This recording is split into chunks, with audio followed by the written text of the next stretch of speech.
Hello बच्चों, let's read this question. So this question says, if R and L respectively are the resistance and self-inductance, then which of the following combination has a dimension of frequency? Frequency की dimension कौन से combination की होगी ये आपको बताना है, ठीक है। तो चलिए इस क्वेश्चन को स्टार्ट करते हैं।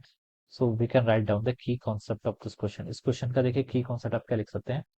If R and L represent respectively resistance and self-inductance, then which of the following combination has dimension of frequency? Frequency की डायमेंशन आपको यहाँ पर पता है। फ्रीक्वेंसी क्या होता है, देखिए आपका टाइम इनवर्स के इक्वल होता है, ठीक है। तो इसको देखिए हम कैसे सॉल्व करेंगे। देखिए बच्चों बच्चों पहले रेजिस्टेंस की डायमेंशन देख लेते हैं। रेजिस्टेंस क्या होता है, रेजिस्टेंस आपका वी बाई आई के इक्वल होता है। क्या होता है, वी बाई आई के इक्वल, ठीक है। और एल है, एल क्या होता है देखिए, एल एल का देखिए कोई भी फॉर्मूला याद कर लीजिए। एल आपका इंडक्टेंस होता है, मैं मान लीजिए ये फॉर्मूला याद कर लेता हूँ। तो आपका इंड्यूस ईएमएफ होता था वो किसके इक्वल होता था, आपका L times D I by D T के इक्वल होता था, ठीक है। कितना होता था आपका, L times D I by D T के इक्वल होता है, ठीक है। सॉरी, इंड्यूस ईएमएफ नहीं, जो आपकी ड्रॉप होती है, ड्रॉप किसके इक्वल आती है आपकी, L times D I by D T. ये आपका ई है या फिर इसको ड्रॉप है तो वी लिख सकते हैं, ठीक है, क्योंकि दोनों की डायमेंशन सेम होती है। तो यहाँ पर से मैंने V is equal to L D I by D T लिख लिया, ठीक है। तो यहाँ पर से देखिए ऐसे, या तो आप देखिए दो काम कर सकते हैं, रेजिस्टेंस की पूरी डायमेंशन निकालो, ठीक है, या फिर आप एल की पूरी डायमेंशन निकालो, फिर उनको डिवाइड करो, देखो जहां से फ्रीक्वेंसी की। या फिर देखिए आप कुछ ऐसे भी सॉल्व कर सकते हैं। वी इक्वल टू वी की डायमेंशन क्या होती है, L times D I by D T के इक्वल आती है ना। तो अगर बच्चों में देखिए पहले यहाँ पर ऐसे चेक करता हूँ, आर बाई एल की डायमेंशन देखिए कितनी आएगी, ठीक है।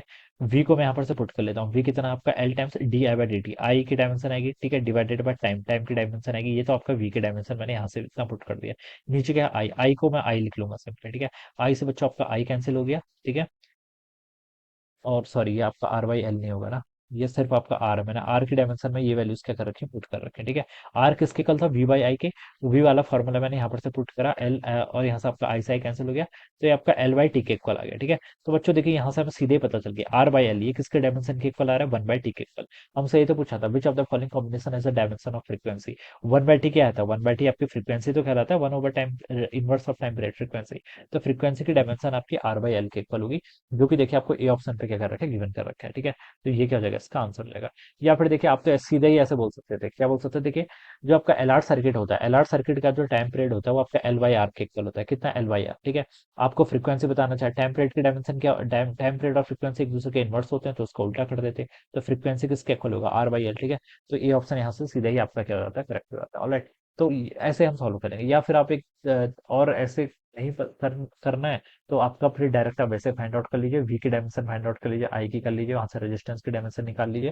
फिर सिमिलरली इस फॉर्मूले से एल की डायमेंशन निकालो, फिर उनको फिर डिवाइड करो और देखना किस टर्म में आपका फ्रीक्वेंसी आ रहा है, ठीक है। तो ऐसे भी सॉल्व कर सकते हैं। I hope you all understood this concept. All the best and thank you so much.